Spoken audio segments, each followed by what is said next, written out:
Le cancer de la peau est une réalité au Sénégal. Des études montrent qu'il représente 16% des cancers. Il existe plusieurs types de cancers cutanés.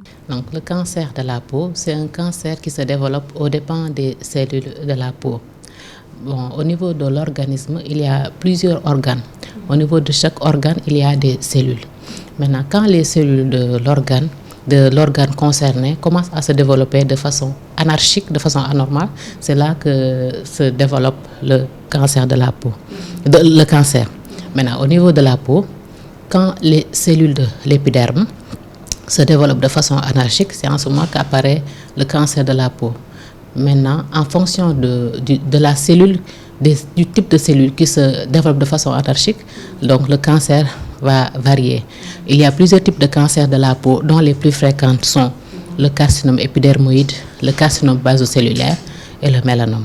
La dépigmentation artificielle pratiquée par certaines personnes pour des raisons esthétiques est suspectée d'augmenter le risque de cancer cutané. Les patients à peau blanche, donc les blancs, exposés au soleil au long cours pendant plusieurs années, ça peut être un facteur de risque de survenue de cancer de la peau.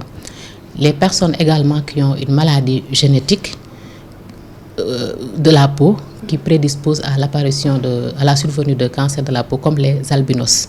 L'albinisme, les patients albinos exposés au long cours au soleil également peuvent courir le risque d'avoir un cancer de la peau.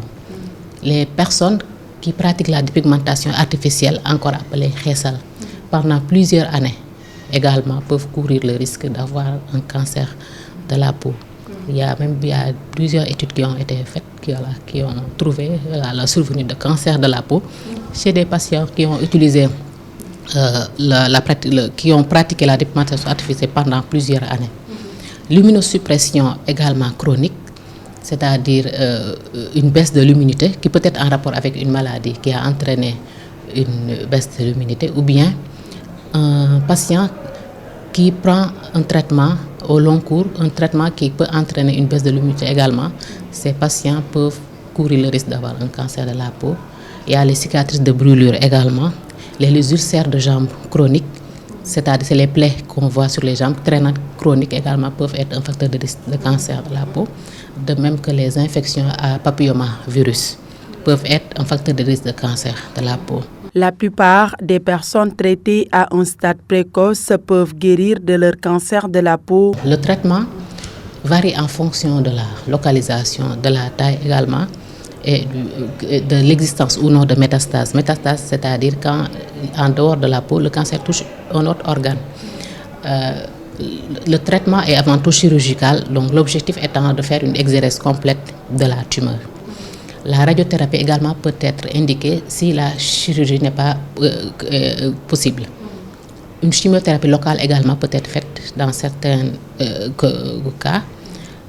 En cas de métastase également, la chimiothérapie systémique, c'est-à-dire parfois peut être faite.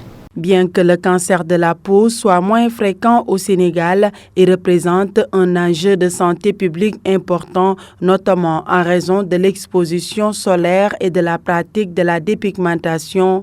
La prévention, le dépistage précoce et l'amélioration de l'accès aux soins sont essentiels pour lutter contre cette maladie.